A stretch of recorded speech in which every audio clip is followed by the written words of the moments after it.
What's up guys, this is Ronnie. Welcome back to our channel Total Technology. This is tutorial 5 and today's topic I'll be going to talk about some advanced ways of creating NumPy arrays. So in the tutorial second and I believe in the third tutorial also we have already talked about NumPy array creation, but there we only used np.array, the simple method of creating arrays. But in this tutorial we'll be going to talk about 3 more ways of creating NumPy arrays, and in the next tutorial also we'll be going to talk about some more advanced ways of creating arrays. So all these different techniques are going to be very useful whenever you are going to work on the large data set, small data set, or on your machine learning or data science project. So try to practice each and every methods, try to understand the benefits of using different methods, and also you can develop your own algorithm on top of this thing while working on the while working with the data science or machine learning projects. So please keep watching these tutorials. It will definitely help you to understand every bits of NumPy. Okay, so first thing is zeros. So let me open the Jupyter notebook. Okay, first thing I have to give a name, tutorial 5 heading. Okay, and like this. So first thing first, import NumPy as np, then we'll run this thing and we'll create one array np dot. So as I told you, zeros. So what is going to be happen in zeros? So if you do not know, so what you have to do in Jupyter notebook, there is something like this. If you run this thing, it will give you, see, return a new arrow of a given shape and type filled with zeros. Is very unique thing for Jupyter notebook. You don't have to do or remember anything. So first thing first, right? What happened? Np dot zeros, and then like this. Okay, so this will be in small. Okay, and we'll see the example here. Okay, so return an array of a given shape and size. So how to do that? Like this, and you have to pass the shape like this. Let's say 2 row 3 column. Okay, and if we run this thing, it's executed. So if I print this thing, see, it returned. So now it is returning with float data type. See, by default it will be float 32 or something, yeah, float 64. But if you want to create using d type equals to np dot in32, that also possible. See, now all these dots will be removed. See, like this. So this is very unique thing. So we have seen how to create NumPy with zeros. So what I'll do, I'll just take a screenshot of this thing. Okay, and I will put this thing here. Okay, so it will be definitely easier for all of you to understand. Okay, so I'll just resize the picture a bit. Okay, so next thing is once. Okay, the same way we'll write np dot once, and we'll see what is going to happen.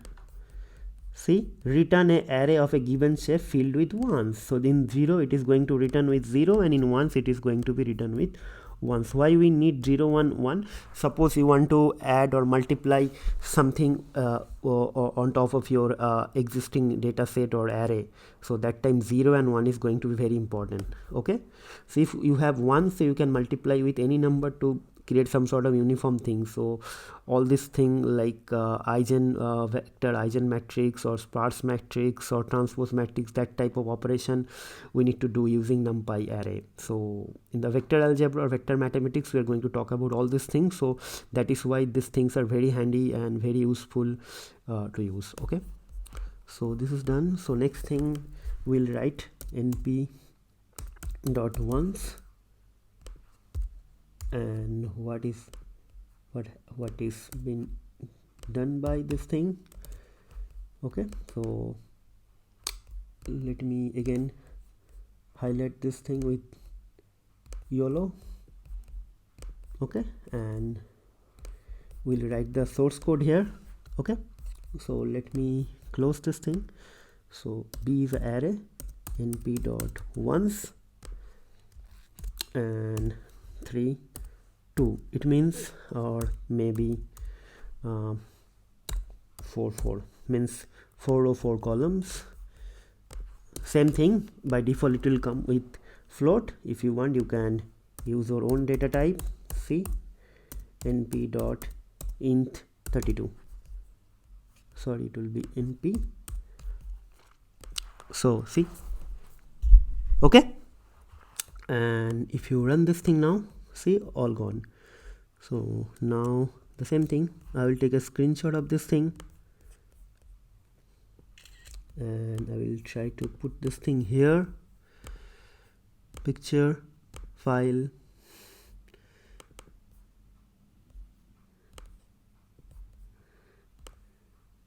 okay, just remove. Very simple. Next thing is zeros like. Okay, so we'll see what does it mean by zeros like. np dot zeros like, return an array of zeros with the same shape and size as a given array. So see here, this is an array, existing array. If you pass this thing here, so it will create the same size and shape array along with like filled with 0. Suppose np, suppose I'm just explaining this thing, c is equal to np dot array. Okay, so let's create one array. Okay, and let's make it a 2-dimensional array like this. Okay, let's run C. So this is an array. Okay, now I want to apply zeros like. So D equals to np dot zeros like, and I will pass C. Okay, so let's see what happens now.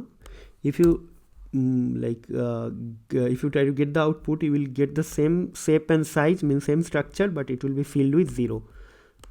See, it's here. So this is going to be very unique. So suppose you have some array, you want to copy that same element, but using the same you want to keep the same structure, so it is going to be very handy. Just only one line you can do it. Okay, so what I'll do, I will again run this thing. So it will be np dot zeros underscore like. So np dot zeros underscore like this, and I will take a screenshot of this thing now.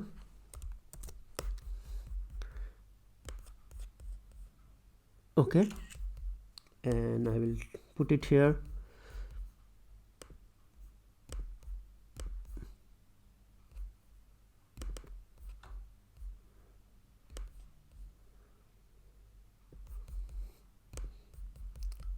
Okay, so that's it. Probably one more tutorial is there, I just forgot. It will be once like, the same is with once. So once will be here, array with array of zeros, array of ones. So the same thing will happen, but let's do it as per the convention. So np dot once like, and let's see the same thing. See, return an array with one same shape and size. So we'll create one array, and the shape and size will be same as C, and it will be filled with 1. Okay, so E will be an array. So np dot once like, and inside that I will just pass C. Okay, so let's run this thing first and see.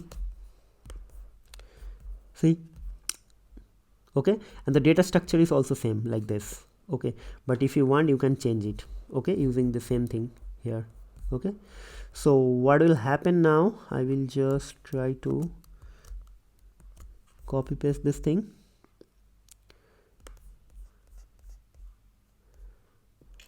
Okay, and I will try to put it here.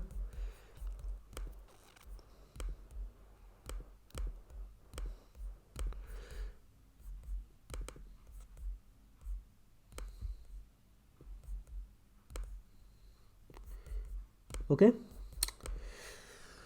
so let me recap everything. So we have seen how to create arrays with zeros with given shape and size, how to create arrays array field with ones with given shape and size, how to create an array from a reference array with the same, with keeping the same structure like same shape and size, how to create one array or how to create one array field with ones with keeping the same shape and structure from a given array.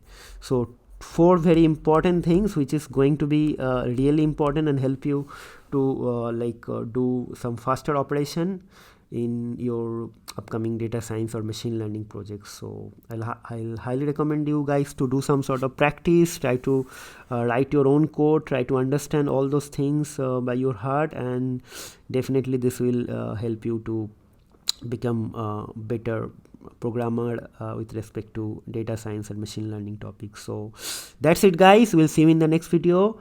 Till then, take care, goodbye, and don't forget to subscribe our channel, hit the like button, share our videos with your family and friend. If you have any complaint, suggestion or feedback, please let us know via our channel comment box. You can directly reach me out via our Facebook page, and also you can reach me out via email. And last but not least, thank you very much for all the Udemy students for purchasing this course. I am really thankful for all the supports you guys are giving.